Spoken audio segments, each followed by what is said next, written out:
ഭിന്നശേഷിക്കാർക്ക് പുത്തൻ ഉണർവേകി സ്നേഹയാത്ര Karassery Aswas palliative society day care മാനസികാരോഗ്യ വിഭാഗമാണ് കോഴിക്കോട്ടേക്ക് യാത്ര സംഘടിപ്പിച്ചത്. യാത്ര വത്സൻ മഠത്തിൽ ഫ്ലാഗ് ഓഫ് ചെയ്തു.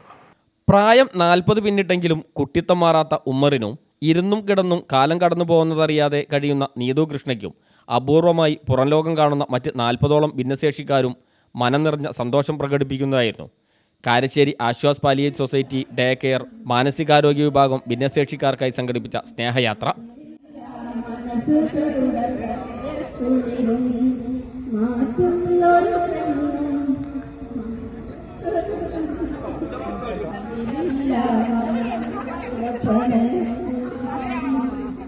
കാരശ്ശേരിയിൽ നിന്ന് കോഴിക്കോട് കാണാനെത്തിയതായിരുന്നു ഇവർ. ബേപ്പൂരിലെ ബോട്ട് യാത്ര പലർക്കും ആദ്യ അനുഭവമായിരുന്നു. ഒരു വർഷം മുമ്പത്തെ മധുരിക്കുന്ന ഓർമ്മകളുമായിട്ടാണ് ഇവർ വീണ്ടും കോഴിക്കോട് കാണാനെത്തിയത്. കടൽ ആസ്വദിച്ചും കടപ്പുറത്ത് ആടിയും പാടിയും ബോട്ടിൽ സഞ്ചരിച്ചും സ്വപ്നസാഫല്യത്തിൻ്റെ നിർവൃതിയിലാണ്ടു. ഭിന്നശേഷിക്കാർക്കൊപ്പം ഇവരെ ചേർത്ത് പിടിച്ച് വീടകങ്ങളിൽ തളയ്ക്കപ്പെട്ട് കഴിയുന്ന അമ്മമാരും ഉണ്ടായിരുന്നു. പരിചാരകരായ സന്നദ്ധ പ്രവർത്തകരുൾപ്പെടെ 100ഓളം പേരുണ്ടായിരുന്നു.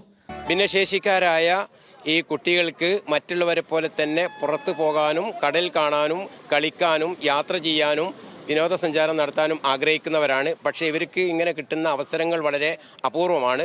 അപ്പോൾ അതുകൊണ്ട് പാലിയേറ്റീവ് പ്രവർത്തനം അതുപോലെ തന്നെ ഡേ കെയർ പ്രവർത്തനം വെറും അവരുടെ അസുഖങ്ങൾക്കുള്ള ചികിത്സയോ ആശ്വാസമോ മാത്രമല്ല, അവരെ സമൂഹത്തിലേക്ക് കൊണ്ടുവരാനും അവർക്ക് മറ്റുള്ളവരെ പോലെ ആസ്വദിക്കാനും ഒരു അവസരം നൽകുക എന്നതിൻ്റെ അടിസ്ഥാനത്തിലാണ് ഇന്ന് ഞങ്ങൾ ഇതുപോലെയുള്ള ഒരു വിനോദയാത്ര, ഒരു സ്നേഹയാത്ര സംഘടിപ്പിച്ചത്. യാത്ര വത്സൻ മഠത്തിൽ ഫ്ലാഗ് ഓഫ് ചെയ്തു. ആശ്വാസ് ഡേ കെയർ മനോരോഗ വിഭാഗം കൺവീനർ മുഹമ്മദ് കക്കാട് അധ്യക്ഷനായി. Ashraf Vayalil, day care chairman Gaseeb Chaluli, കോർഡിനേറ്റർമാർ തുടങ്ങിയവർ സംബന്ധിച്ചു. News bureau, Mukkam.